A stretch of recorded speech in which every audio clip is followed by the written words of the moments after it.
Après maintes tentatives, des détectives sont incapables de prouver la culpabilité d'un meurtrier. La résolution de leur enquête devra reposer sur quelques bouteilles de bière. La police repêche le corps d'une femme dans une rivière. Les détectives ne disposent que de cocons vides pour faire inculper le meurtrier. Un homme qui empoisonne ses victimes échappe à la police à maintes reprises. Pour l'arrêter, les détectives doivent récupérer des données informatisées que le tueur a effacées.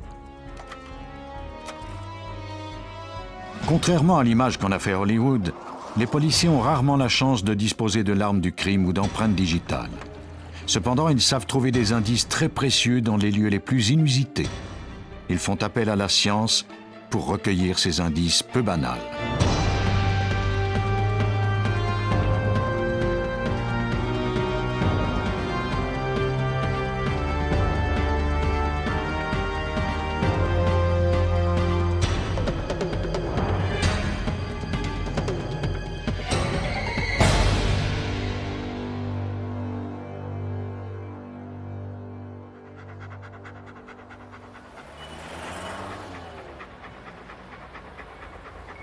Novembre 1996, vendredi 13. À Columbia, en Caroline du Sud, un homme promène son chien comme à son habitude près d'un terrain de football. Ce jour-là, sa promenade fut brutalement interrompue. Ce qu'il croyait d'abord être une mauvaise blague se révéla être d'une cruelle vérité. Le corps d'une femme gisait sur la pelouse, le visage contre terre. Ses cheveux étaient ensanglantés. Les autorités confirmèrent son décès. Elle avait reçu plusieurs projectiles à la tête, à bout portant. La température de son corps indiquait qu'elle était morte quelques heures plus tôt seulement, vers 3 ou 4 heures du matin.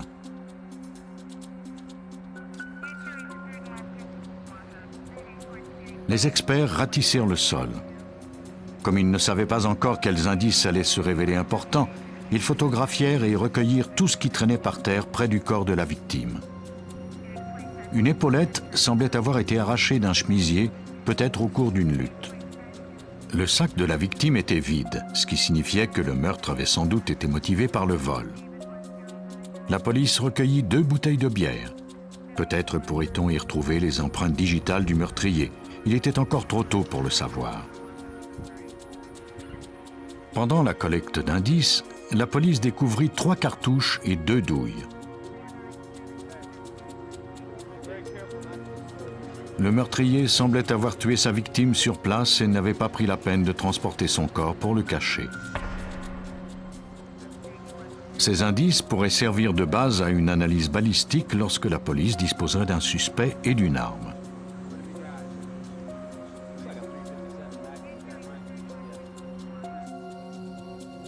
La dépouille fut envoyée au Richland Memorial Hospital où, à partir de ses empreintes digitales, elle fut identifiée comme étant Virginia Russell, 30 ans. Elle avait un casier judiciaire pour conduite avec facultés affaiblies. Pendant ce temps, au laboratoire judiciaire, les experts attendaient de nouveaux éléments. Rien dans les indices recueillis sur place ne pouvait mener au meurtrier. L'épaulette découverte sur la scène du crime ne recelait aucune information. Quant aux empreintes digitales sur les 2 bouteilles de bière, elles étaient trop barbouillées pour qu'on puisse en tirer quelque chose. De plus, il n'y avait aucun cheveu suspect ou micro-indice sur le corps de la victime. Les détectives se concentrèrent alors sur la famille et les amis de la victime. Selon sa tante, le dernier endroit où elle avait été vue en vie était ce même hôpital où l'on avait pratiqué son autopsie. Elle était venue apporter un peu de réconfort à sa cousine dont le bébé était malade. Toute la famille avait d'ailleurs été rassurée de voir qu'elle avait repris sa vie en main après un dur combat contre l'alcoolisme. Elle travaillait depuis peu pour une entreprise spécialisée dans l'entretien de bureaux et semblait être dans une meilleure situation financière. La tante de Virginia se rappelait avoir entendu sonner le téléavertisseur de sa nièce.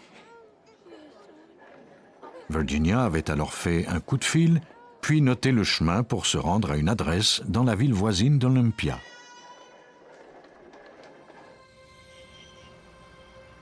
Ce que la tante ignorait, c'est que Virginia ne réglait pas ses dettes en faisant l'entretien de bureau. Un autre membre de la famille informa la police que Virginia Russell était une prostituée de luxe et qu'elle travaillait pour une présumée agence d'hôtesse. Elle rencontrait des hommes dont elle ignorait même le nom.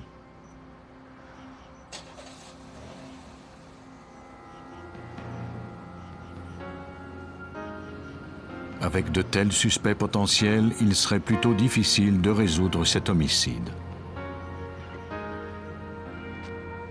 Heureusement, les détectives eurent un coup de chance.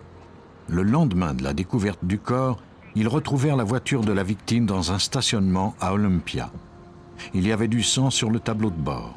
Sur le siège arrière se trouvait une bouteille de bière de la même marque que celle trouvée près du corps. La voiture fut remorquée à la fourrière où elle fut inspectée méticuleusement. Les experts ne découvrirent ni empreintes, ni cheveux ou fibres. Ils s'intéressèrent alors aux traces de sang sur le tableau de bord. L'analyse confirma que le sang était bien celui de la victime.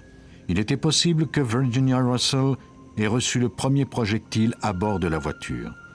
L'enquête progressait peu à peu, mais malheureusement la police était toujours sans suspect.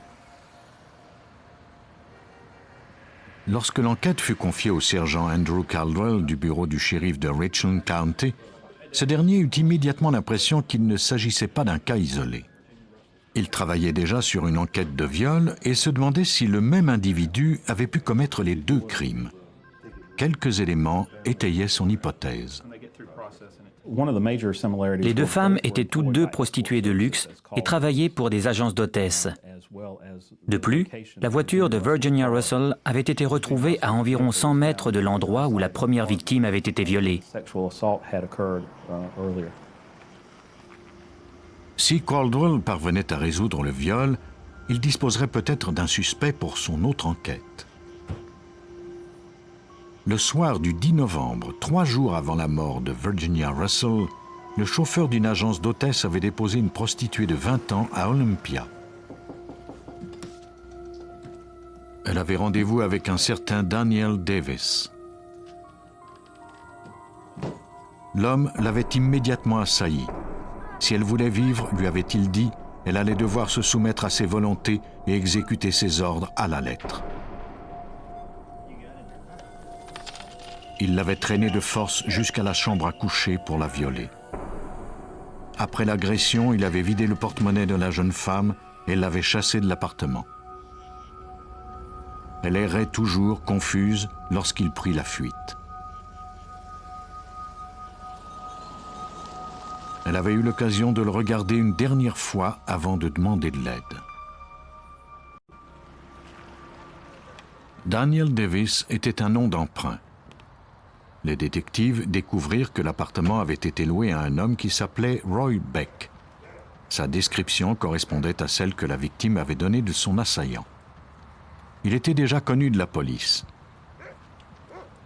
Il avait eu des démêlés avec la justice à maintes reprises depuis son adolescence pour une série de cambriolages. À partir d'une base de données informatisée, l'expert Randy Strange obtint une série de photos d'identité judiciaire. J'insère une série d'informations telles que l'âge, la race, la couleur des cheveux, et l'ordinateur cherche dans la base de données et fournit des candidats qui correspondent à la description. Les sujets choisis par l'ordinateur étaient tous des hommes dans la vingtaine, mesurant environ 1,60 m et ayant les cheveux foncés. Parmi eux se trouvait Roy Beck. La victime le reconnut sans hésitation. On dépêcha des agents de police à son appartement pour procéder à son arrestation pour viol. Malheureusement, Beck avait déjà pris la fuite. Le désordre le plus total régnait dans son appartement. L'électricité avait été coupée. Des bouteilles de bière vides et d'autres détritus jonchaient le sol. Munis d'un mandat de perquisition, les détectives ratissèrent l'appartement à la recherche d'indices reliés au viol. ils découvrirent des munitions de calibres divers. Peut-être ces munitions permettraient-elles d'établir un lien entre Beck et le meurtre de Virginia Russell. Malheureusement, les détectives devaient découvrir bientôt qu'aucune des munitions ne correspondait à celle qui avait été recueillie sur la scène du meurtre. Il fallait à tout prix retrouver Beck. Les détectives obtinrent un mandat d'arrêt contre lui pour agression sexuelle. Ils lui tendirent un piège en téléphonant tout d'abord à une de ses anciennes amies. Nous sommes parvenus à la persuader de nous aider à le retrouver. Elle lui a laissé un message sur son téléavertisseur. Il l'a rappelé et lui a demandé de passer le chercher en ville.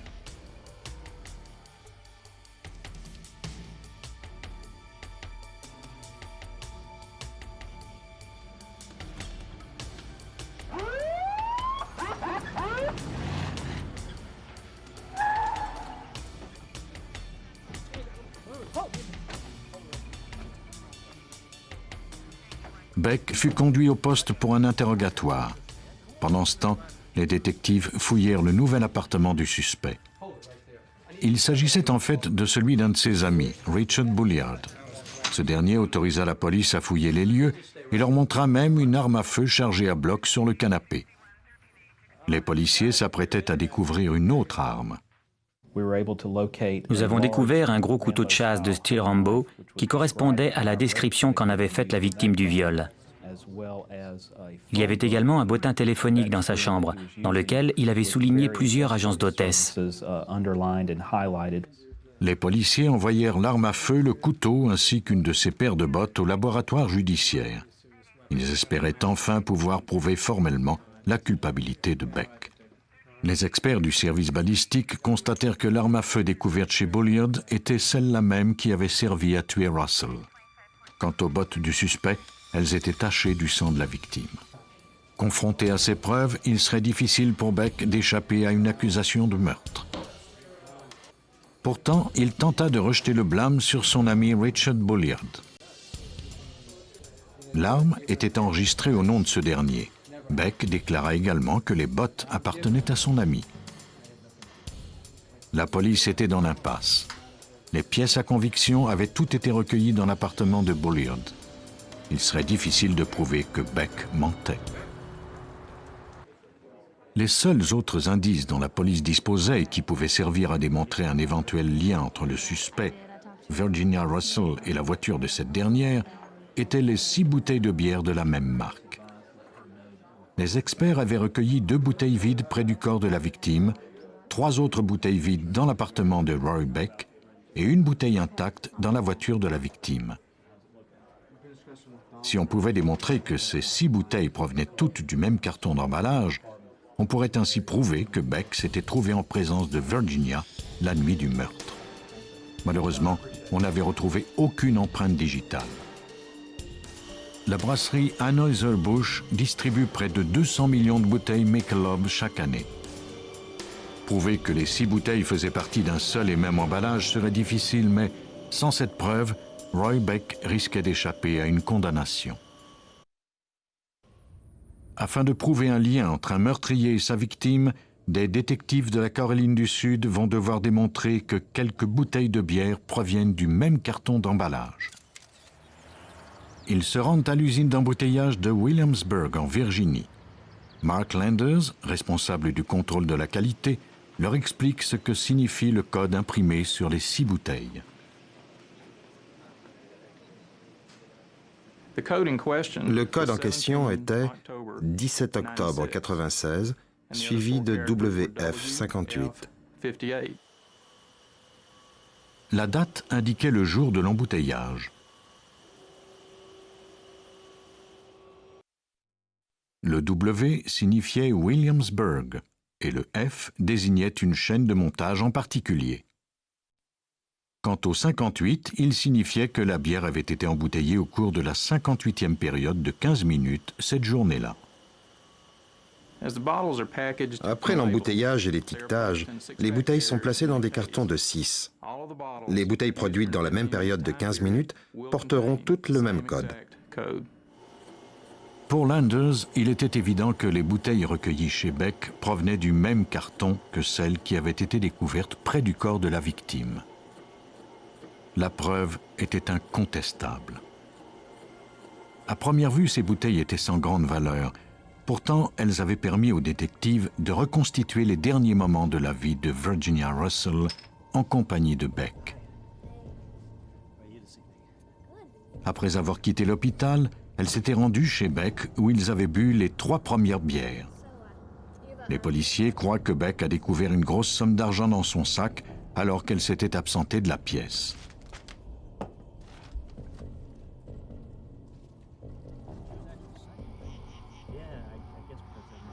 Ils avaient ensuite apporté avec eux les dernières bières et s'étaient rendus en voiture au terrain de football où ils avaient bu 2 autres bouteilles. Pour une raison ou une autre, Beck avait décidé de tuer sa victime après lui avoir pris son argent.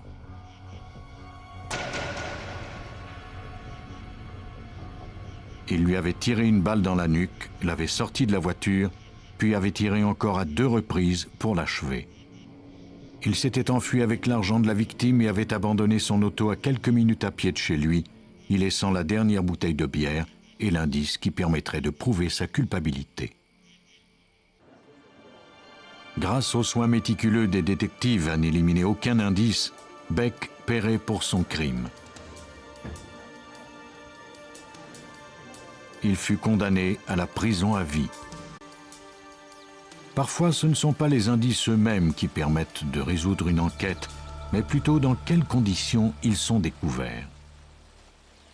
Dans l'ouest du Michigan, la rivière Muskegon est une attraction populaire auprès des amateurs de canotage, des pêcheurs et des baigneurs. Mais en juin 1989, les eaux tranquilles de la rivière Muskegon allaient révéler un lourd secret.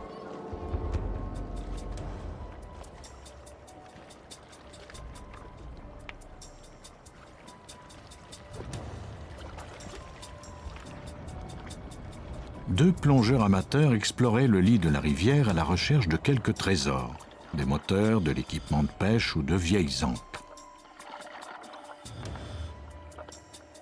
Ils aperçurent un objet de métal d'une dimension importante. Il s'agissait d'une voiture rouge, retournée sur elle-même et nichée au creux d'une dépression de 5 mètres. Quelque chose semblait flotter à l'intérieur.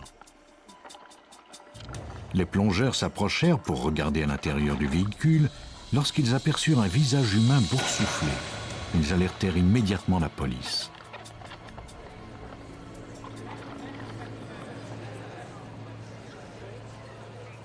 On sortit la voiture de l'eau. Personne ne connaissait l'identité de la victime ni ne savait comment cette voiture s'était retrouvée au fond de la rivière ou depuis combien de temps elle s'y trouvait. La victime était une femme. Elle portait toujours ses vêtements, son corps était resté en bon état. Les experts fouillèrent la voiture et les effets personnels de la victime afin de trouver des papiers d'identité, mais ils ne découvrirent que quelques larves d'insectes, des cocons et de la boue. Le corps de la victime fut envoyé au bureau du coroner.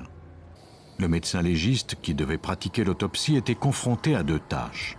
Elle devait d'abord aider à identifier la victime, puis découvrir ce qui avait causé sa mort.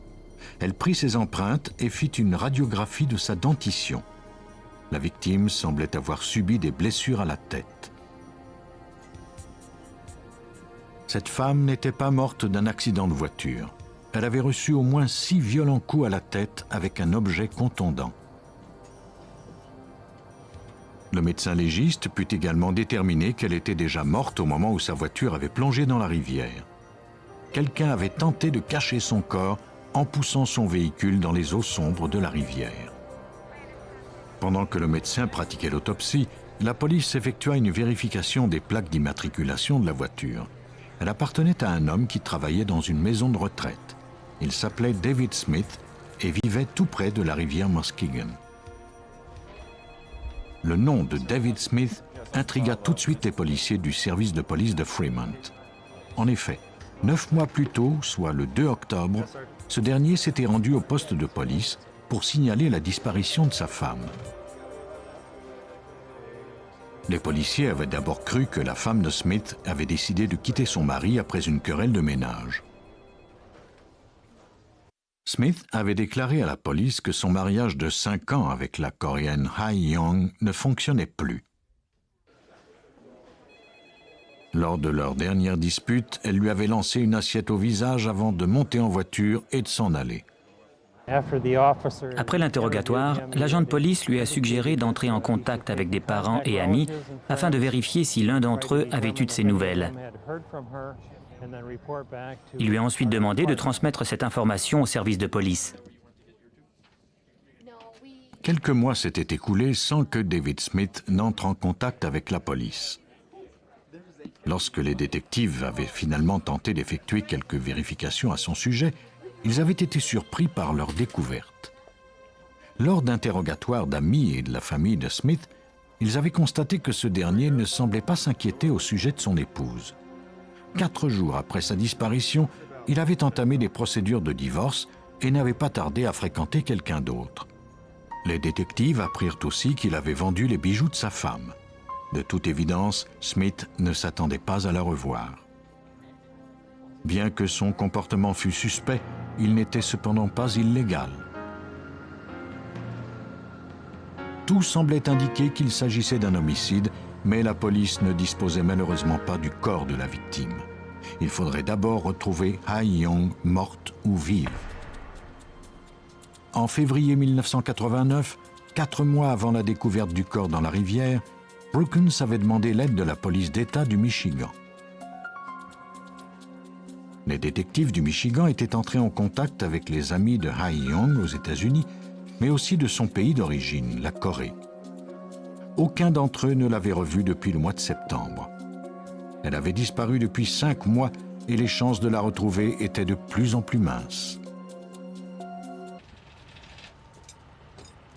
Puis, 5 mois plus tard, dans la soirée du 23 juin, la voiture du suspect avait été sortie des eaux de la rivière Muskegon et l'on y avait découvert le cadavre d'une femme. L'attente était enfin terminée.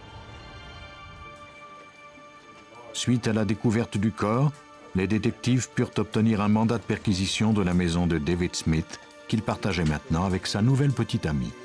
Des spécialistes se rendirent à la résidence du suspect. Ils craignaient de ne rien y trouver. Ha-young avait disparu depuis maintenant 1 an et rien ne prouvait qu'elle avait été tuée à cet endroit.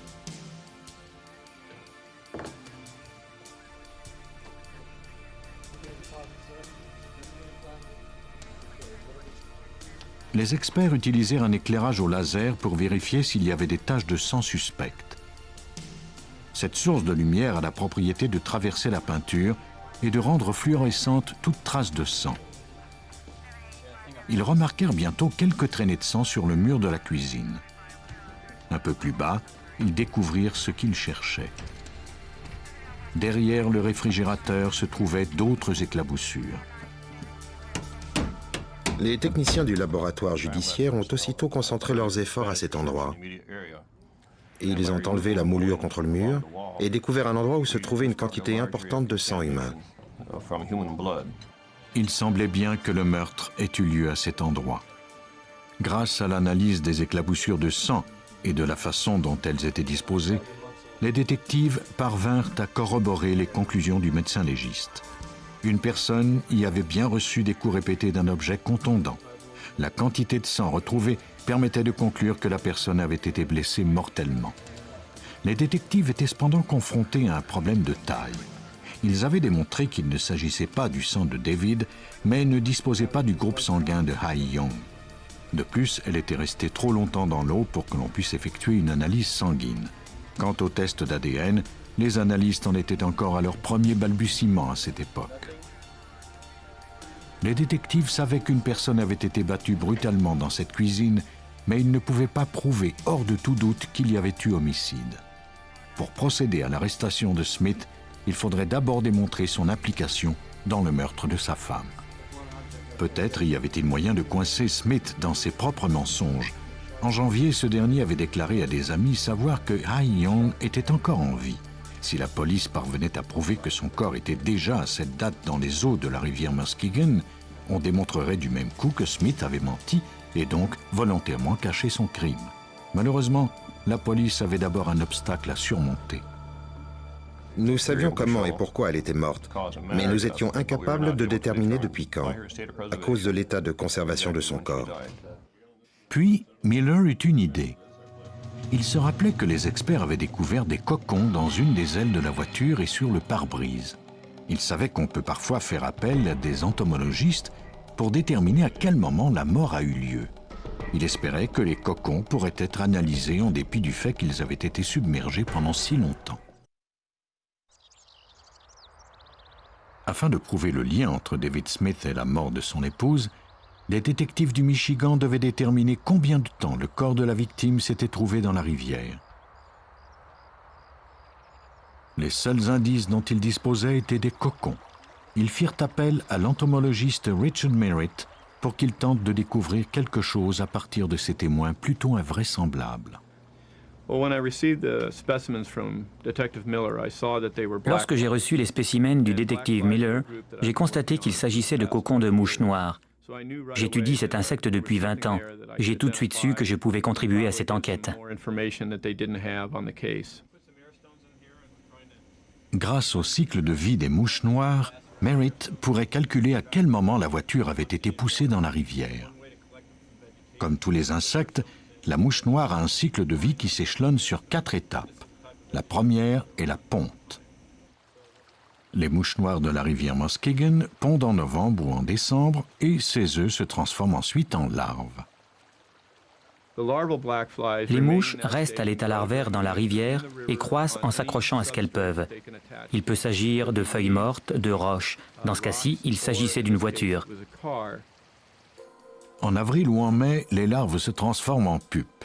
Elles se fabriquent un cocon et restent dans un état de dormance jusqu'à la fin de mai ou le début de juin, moment où elles deviennent des mouches adultes capables de réamorcer à leur tour ce cycle de vie.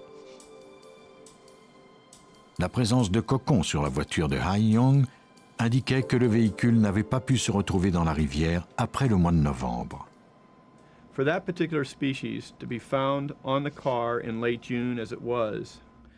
Pour que cette espèce particulière puisse se retrouver sur la voiture à la fin juin, il fallait que le développement se soit produit pendant la période d'hiver.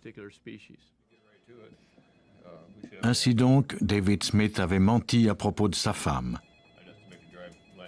Il avait déclaré l'avoir vue pour la dernière fois en janvier, mais les cocons découverts sur sa voiture indiquaient qu'elle se trouvait dans la rivière depuis le mois de novembre précédent. Monsieur Smith avait déclaré à des collègues de travail qu'il savait que sa femme était en vie et qu'elle était restée en contact avec diverses personnes au pays.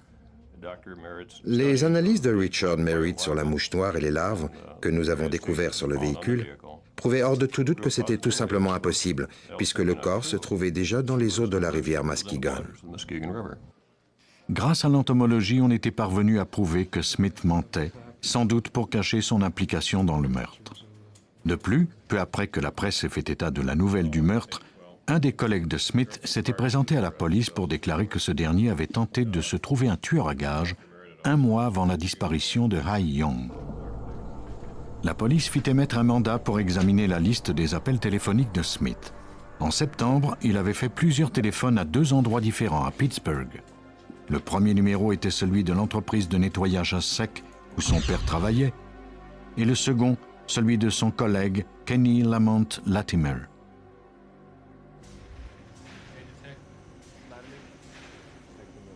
Les policiers rencontrèrent Latimer pour lui faire part de ses appels. Il passa tout de suite aux aveux. Il déclara que David Smith lui avait offert la somme de $5 000 pour tuer sa femme. Le mariage de Smith allait alors très mal. De plus, il payait une pension alimentaire à sa première femme et il craignait d'être contraint d'en payer une seconde. Il avait suggéré à Latimer de tuer sa femme en lui injectant de l'héroïne de mauvaise qualité.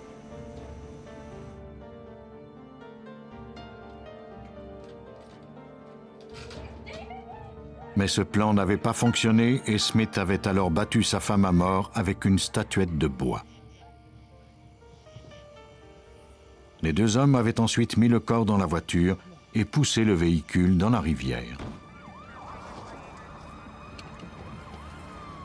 Smith fut arrêté en décembre 1989.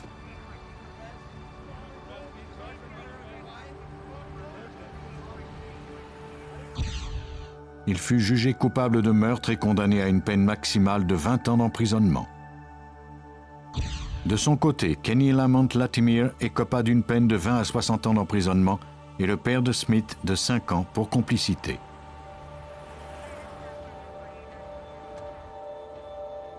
Le témoignage inusité d'un cocon de mouche noire avait permis de prouver le meurtre de Hai Young. À Dana Point, en Californie, des détectives devaient baser leur enquête sur des indices encore plus invraisemblables pour établir le lien entre les faits et l'auteur d'un crime. La santé de la fonctionnaire Janet Overton, 46 ans, déclinait depuis des années. Elle était fréquemment victime d'étourdissement et de faiblesse. Elle était cependant résolue à combattre cette maladie. En ce jour ensoleillé de janvier 1988, elle s'apprêtait à faire une promenade en famille. Malheureusement, elle fut incapable d'aller où que ce soit.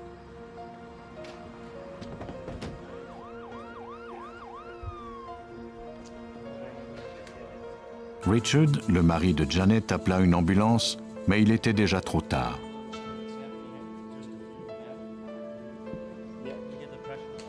En l'espace de quelques heures, elle mourut. On ne parvint pas à expliquer ce qui avait pu causer la mort de Janet.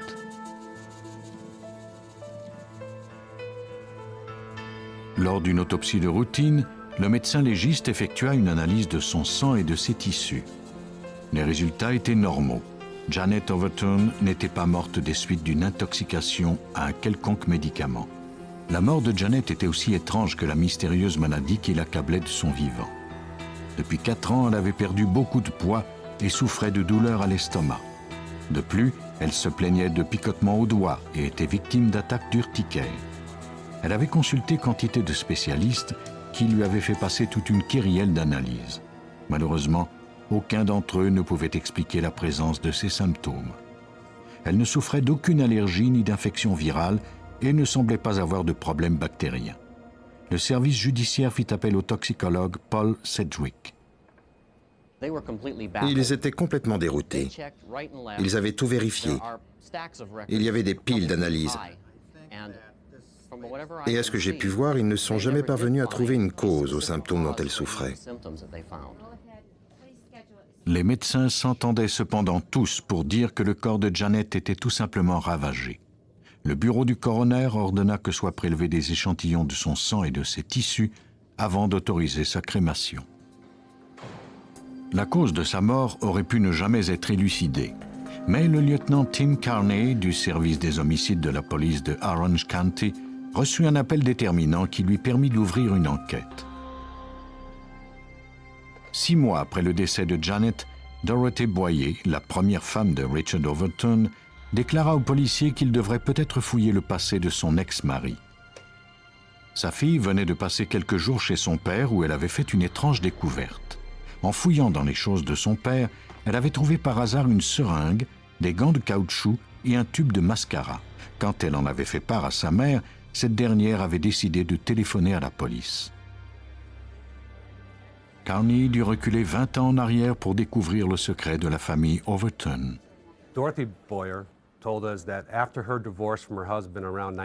Dorothy Boyer nous a raconté qu'elle a soupçonné son ex-mari de l'avoir empoisonné pendant plusieurs années après son divorce en 1967. Tout comme la seconde Madame Overton, la santé de Dorothy avait décliné rapidement de 1967 à 1973. Elle tombait malade sans raison apparente, elle était victime d'étourdissement et avait un goût de métal dans la bouche. Un jour, elle avait remarqué que son shampoing dégageait une odeur de soufre intense. Il arrivait aussi que ses aliments aient la même odeur. Comme Richard avait encore accès à sa maison, elle l'avait soupçonné de chercher à la tuer.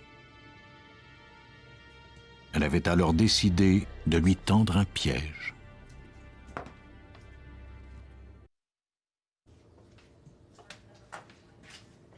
Avec l'aide du bureau du shérif, la première femme de Richard Overton, Dorothy, mit au point un plan pour vérifier s'il l'empoisonnait.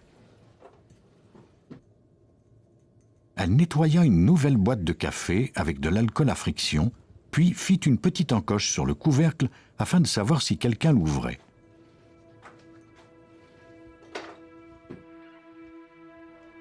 Après 3 jours, elle découvrit que quelqu'un avait bien ouvert le couvercle. La police disposait des empreintes digitales de Richard. Ce dernier les avait fait prendre alors qu'il postulait pour un emploi à la municipalité. Ces empreintes furent comparées à celles qui se trouvaient sur le couvercle de la boîte de café. Elles concordaient. Sans la permission de son ex-femme, Richard Overton était entré chez elle, avait ouvert son armoire et versé une poudre rougeâtre dans son café. On analysa le contenu de la boîte. Il s'agissait d'un minéral à l'odeur très pénétrante, du sélénium.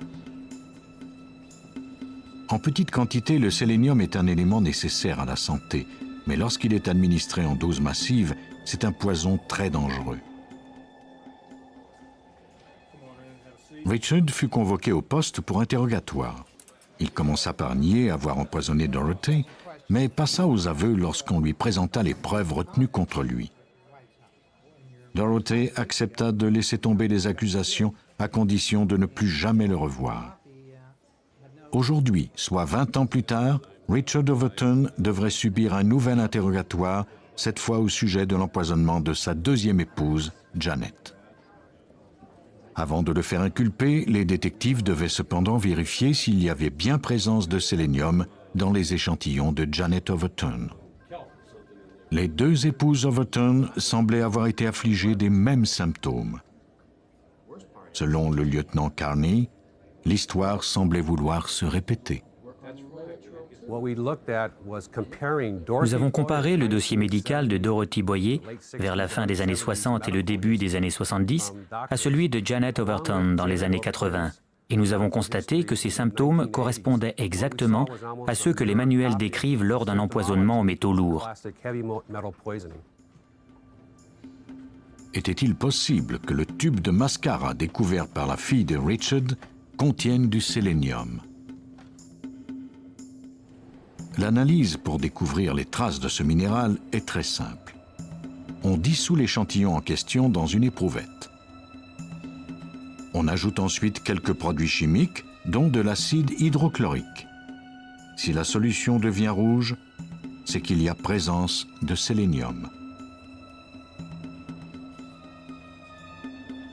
L'analyse du contenu du tube de mascara démontra qu'il contenait bien du sélénium.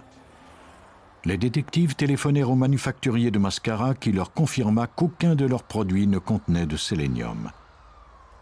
Quelqu'un avait donc altéré la composition du mascara après avoir acheté le tube.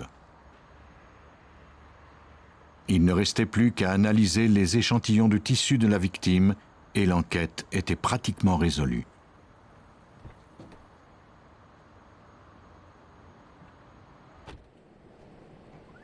Les détectives furent abasourdis par les résultats. Les tissus de la victime ne contenaient pas de taux anormal de sélénium. L'enquête était bloquée. Mais un heureux hasard allait changer le cours de l'enquête. En ouvrant une éprouvette d'un échantillon du contenu de l'estomac de Janet Overton, Sedgwick fut surpris par une forte odeur d'amande amère, l'odeur caractéristique d'un poison bien plus puissant que le sélénium. J'étais à quelques mètres de distance, mais j'ai tout de suite su qu'il s'agissait de cyanure. Sedgwick put constater que les échantillons de l'estomac, du cerveau ainsi que le sang de Janet Overton contenaient bien du cyanure. Une seule petite dose de cette poudre blanche peut être fatale. 1 an après le décès de Janet Overton, l'enquête était enfin terminée. Pour le détective Carney, Richard Overton avait tout du suspect. Après un certain temps, il est difficile de prouver la culpabilité d'un individu quand il s'agit d'un empoisonnement. On doit considérer chacun des aspects de l'enquête, non seulement les indices physiques, et on parle d'empoisonnement qui s'échelonne sur des années, mais aussi le mobile et l'opportunité de commettre le crime.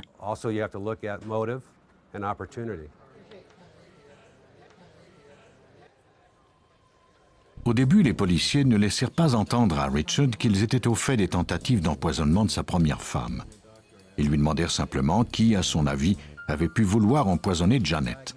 Richard déclara que sa femme s'était peut-être fait quelques ennemis en travaillant sur la scène politique locale. Il mentionna également qu'elle souffrait de dépression et qu'il s'agissait peut-être d'un suicide. Après 5 heures d'interrogatoire, les policiers lui mentionnèrent finalement être au courant de la tentative d'empoisonnement de sa première femme, Dorothy. Je l'ai confronté avec cette histoire d'enquête de 1973 où il avait empoisonné son ex-femme. Il a commencé par nier jusqu'à ce que je lui montre le dossier. Troublé par cette information, Overton termina abruptement l'interrogatoire et refusa catégoriquement de collaborer avec la police. Ainsi donc, Overton mentait, et les policiers allaient bientôt découvrir un autre mensonge. Au cours d'un interrogatoire de l'associé d'Overton, Mel Herbad, ce dernier leur avait dit que Overton et lui pouvaient facilement se procurer du cyanure, ce qu'avait formellement nié Overton. Richard avait donc accès au poison. Il faudrait maintenant prouver qu'il l'avait utilisé. Il faudrait également trouver un mobile à son crime. Sans cela, il serait difficile de l'amener devant les tribunaux et prouver sa culpabilité. Les policiers espéraient bien identifier ce mobile en analysant des documents écrits par Richard. Munis d'un mandat de perquisition, les détectives fouillèrent sa résidence et réquisitionnèrent son journal intime, son ordinateur et 131 disquettes. Les enfants de Richard avaient déclaré aux enquêteurs qu'ils tenaient un journal depuis plusieurs années. Ils consignaient d'abord quelques notes à la main, puis s'en servaient pour rédiger une version plus détaillée à l'ordinateur. Peut-être que les dossiers informatisés du suspect recelaient plus d'informations. Les experts en informatique examinèrent le contenu de chaque disquette, ouvrant tous les documents un à un, mais n'eurent pas le résultat escompté. Richard avait détruit son journal intime.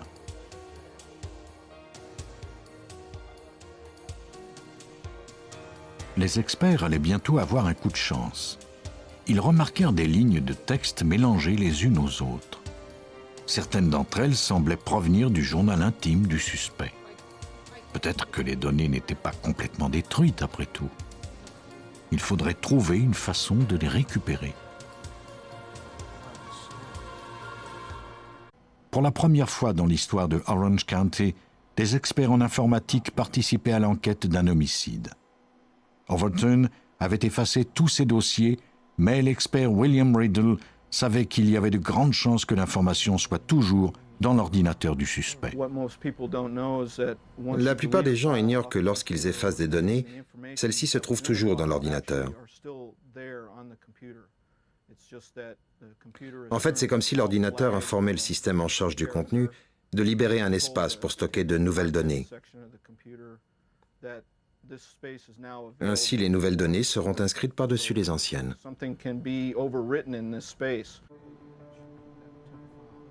Les dossiers emmagasinés dans un ordinateur sont en fait des informations magnétiques. Parfois, certaines de ces informations se chevauchent, comme si la même feuille de papier servait à écrire plusieurs lettres, les unes par-dessus les autres. Riddle commença par faire une copie de tous les dossiers d'Overton. Ainsi, il ne risquerait pas de perdre des données lors de sa recherche. Il installa ensuite un logiciel spécial et commença le fastidieux travail d'ouvrir chacun des dossiers individuellement. Le logiciel éliminait ainsi diverses couches successives de texte, laissant derrière les fragments de documents qui avaient déjà été emmagasinés au même endroit. Il mit des centaines d'heures à récupérer le texte original. Et il n'avait pas encore terminé.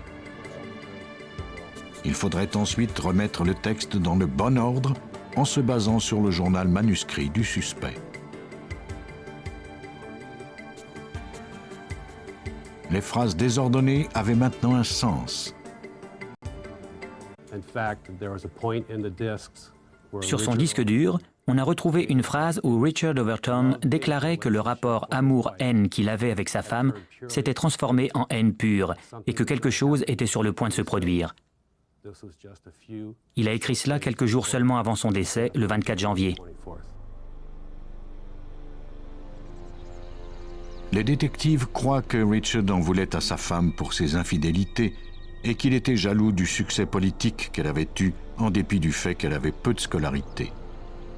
Tout comme pour sa première femme, il avait versé du sélénium dans les produits de beauté de Janet et dans ses aliments, afin que les docteurs attribuent son décès à une longue maladie.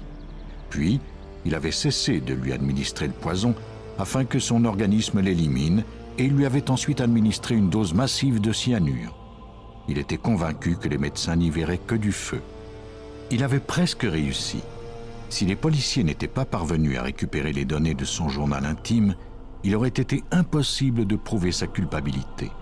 Après quelques années d'enquête, la police disposait enfin du mobile du crime d'Overton et savait comment il s'y était pris. Le jury n'eut aucun mal à rendre sa décision. Après seulement 6 heures de délibération, Richard Overton fut jugé coupable de meurtre au premier degré et condamné à la prison à vie sans possibilité de libération conditionnelle. Les experts judiciaires doivent être prêts à tout.